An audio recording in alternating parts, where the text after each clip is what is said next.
नमस्कार, मैं मेघा सिंह आपके साथ। क्या ईरान को मिल रहा है पुतिन का पूरा साथ? कुछ जानकारों का मानना है कि ईरान के परमाणु प्रोग्राम को रूस का पूरा साथ मिल रहा है। रूस की तरफ से ईरान के परमाणु कार्यक्रम की भी पैरवी की जा रही है। पिछले एक महीने में रूस के वरिष्ठ अधिकारियों का लगातार ईरान का दौरा हो रहा है।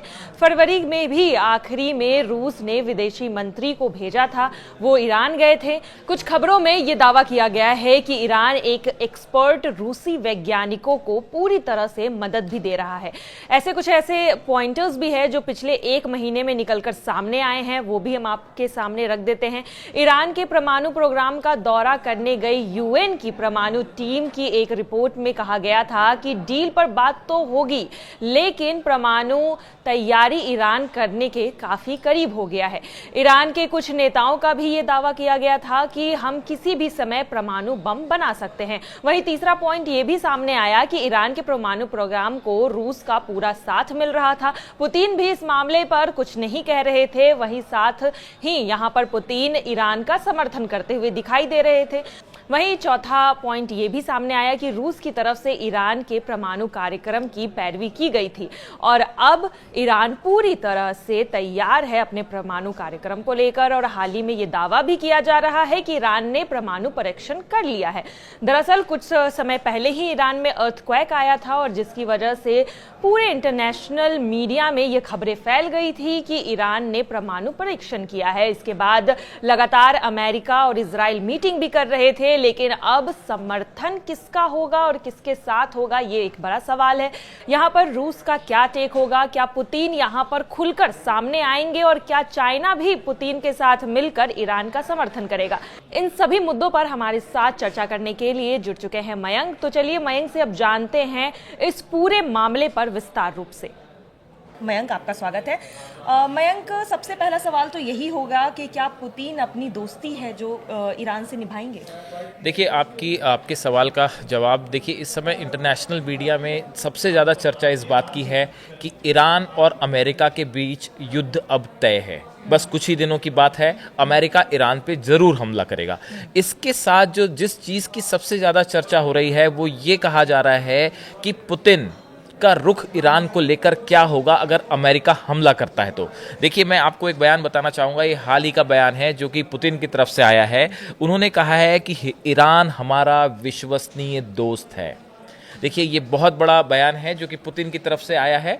और अगर हम देखें जिस तरह से ईरान ने एक बड़े मास लेवल पे युद्ध की तैयारी शुरू कर दी है, अपनी मिसाइल्स डिप्लॉय करनी शुरू कर दी हैं, अपने जितने जंगी जहाज हैं, फाइटर प्लेन्स हैं, वो रेडी मोड में रख दिए हैं। करीब 10 कमांडर जो हैं ईरान के, वो इस पूरी प्रिपरेशन में जुटे हुए हैं। ऐसे में पुतिन का ये कहना कि ईरान हमारा विश्वसनीय दोस्त है, ये बहुत मैटर करता है। देखिए, अब इसकी वजह क्या है? इसकी वजह हमको समझना होगा कि कैसे पुतिन और खामेनेई इस पूरे इलाके में एक बड़ा गेम चेंजर इनकी दोस्ती साबित हो सकती है। देखिए, जब रूस और रशिया और यूक्रेन का जब युद्ध पीक पे था, ट्रंप के आने के पहले की बात कर रहा हूं मैं, उस समय ईरान ने रूस की बहुत मदद की। देखिए, जो इनके ड्रोन्स हैं, ईरान के जो ड्रोन्स हैं वो बहुत आधुनिक माने जाते हैं और बड़े एक्यूरेट होते हैं। तो जो ड्रोन्स प्रोवाइड किए ईरान ने, ये उस समय रूस की मदद की जब अमेरिका खिलाफ था, पूरा यूरोप उनके खिलाफ खड़ा हुआ था और यूक्रेन के साथ जंग हो रही थी और ये सब देश जो है यूक्रेन को हथियार प्रोवाइड कर रहे थे। ऐसी स्थिति में ईरान वो देश था जो रूस की पुतिन की मदद के लिए सामने आया। उन्होंने उन्हें ड्रोन्स प्रोवाइड किए। इतना ही नहीं, जो ऑयल की ज़रूरत थी, टैंक्स के ऑयल्स, बड़े पैमाने पर बताया जाता है कि ईरान की तरफ से ऑयल्स जो हैं वो प्रोवाइड किया गया रूस को।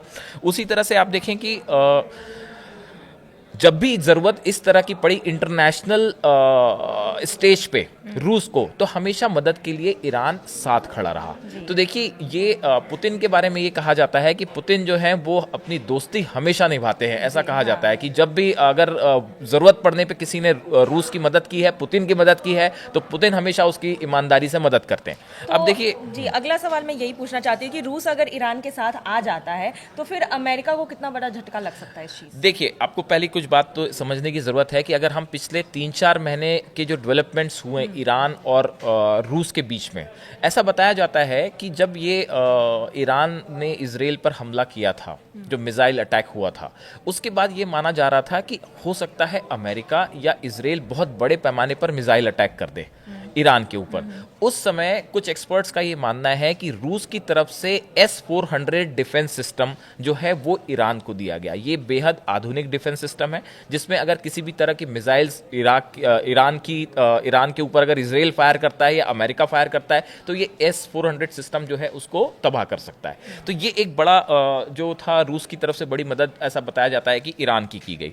इतना ही नहीं, एक स्कंदर मिसाइल है, ये न्यूक्लियर वेपन कैरी करने में सक्षम मिसाइल है और ये भी कहा जाता है, कुछ एक्सपर्ट्स बताते हैं कि रूस ने ये मिसाइल भी ईरान को प्रोवाइड कर रखी है। देखिए, हम कहना ये चाहते हैं कि एक बड़े स्तर पे ईरान और पुतिन के बीच में हथियारों का आदान प्रदान हो रहा है और एक स्ट्रैटेजिक रूप से दोनों एक दूसरे के साथ खड़े हैं। अब देखिए, जब इस तरह की संभावनाएं बन रही थी बीच में कि अमेरिका जो है वो ईरान के न्यूक्लियर ठिकानों पर हमला कर सकता है, बार बार इस तरह के बयान आ रहे थे, या फिर ये माना जा रहा था कि नेतन्याहू जो है वो ईरान के न्यूक्लियर जो ठिकाने हैं उस पर किस तरह का हमला कर सकते हैं, नातांज परमाणु सेंटर पे हमला हो सकता है, इस तरह की बातें आ रही थी। उस समय रूस की तरफ से ये बयान आया, पुतिन की तरफ से ये बयान आया कि ईरान के किसी भी परमाणु सेंटर पर हमले करने की सोचना भी मत। ये एक डायरेक्ट मैसेज था जो ईरान के फेवर में रूस ने दिया था। उसी तरह से आप देखिए कि जब ईरान और इजराइल के बीच में वो मिसाइल्स एक दूसरे पे फायर हो रही थी, उस समय बताया जाता है कि नेतन्याहू ने पुतिन से कांटेक्ट करने की कोशिश की और पुतिन से वो फोन पर बात करना चाहते थे, लेकिन पुतिन ने नेतन्याहू का फोन एंटरटेन करने से ही मना कर दिया। और यहाँ तक कि रूस की तरफ से ये भी कहा गया था, जो नेतन्याहू मदद चाहते थे कि सैटेलाइट्स जो है रूस के उसका इस्तेमाल करने की हमको मदद चाह रहे थे नेतन्याहू, तो वो रूस ने उसके लिए मना कर दिया। तो रूस का रशिया का स्टैंड बिल्कुल साफ है कि जब भी अगर ऐसी स्थिति बनती है कि इजराइल या ईरान का युद्ध होता है या अमेरिका, देखिए अभी पिछले कुछ समय से ट्रंप और इनकी दोस्ती की काफ़ी चर्चाएं हैं पुतिन की, बहुत कोशिशों के बाद भी, लेकिन देखिए अभी तक यूक्रेन के साथ युद्ध रुका नहीं है। कुछ एक्सपर्ट्स इस तरह से भी अंदाज लगा रहे थे कि अगर ट्रंप और पुतिन करीब आ जाते हैं तो क्या ईरान अलग पड़ जाएगा, अलग थलग पड़ जाएगा, क्या पुतिन जो है वो खामेनी का साथ छोड़ देंगे। लेकिन अभी जो डेवलपमेंट्स हैं, जो ग्राउंड लेवल पे जो चीज़ें समझ में आ रही हैं, उसको देख के निश्चित रूप से ये कहा जा सकता है कि अगर भविष्य में या अगले कुछ महीनों के अंदर अमेरिका और ईरान के युद्ध की स्थिति बनती है तो पुतिन पूरी तरह से ईरान के साथ खड़े दिखाई दे रहे हैं। जी, तो लेकिन अगर यहाँ पर अमेरिका युद्ध करने जाता है, क्योंकि अमेरिका की बात करें या फिर रशिया की बात करें, तो दोनों अपने फील्ड में, ये युद्ध के स्तर पे मैं बात कर रही हूँ, काफ़ी स्ट्रांग है, दोनों के पास काफ़ी एडवांस मिसाइल्स हैं, वेपन्स हैं। तो ऐसे में रशिया का यहाँ पर ईरान के साथ मिलना क्या अमेरिका के लिए एक देखिए, पॉइंट हो सकता हाँ, है? अभी देखिए ये जो है दो चीज़ें हैं। एक तरफ, इसका ये सवाल अच्छा पूछा आपने, इसमें है ना दो चीज़ें हैं। एक तरफ तो ये चर्चा हो रही है कि ट्रंप सब जगह सीज फायर चाहते हैं, वो कहीं युद्ध नहीं चाहते, वो चाहते हैं कि यूक्रेन और रशिया का युद्ध भी रुक जाए, वो चाह रहे हैं कि इजराइल और जो है हमास के बीच में जो लड़ाई चल रही है ये भी खत्म हो जाए।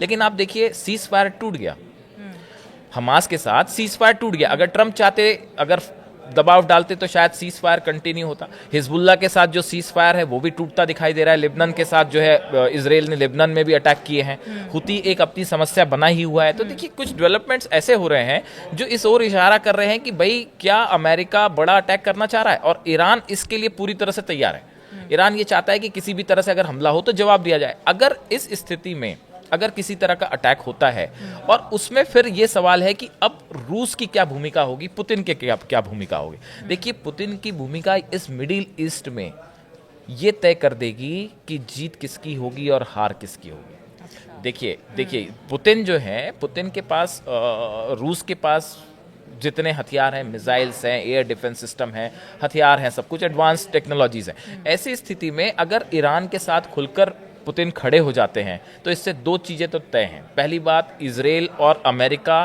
के वो प्लान्स कभी कामयाब नहीं हो पाएंगे जैसा वो करना चाह रहे हैं।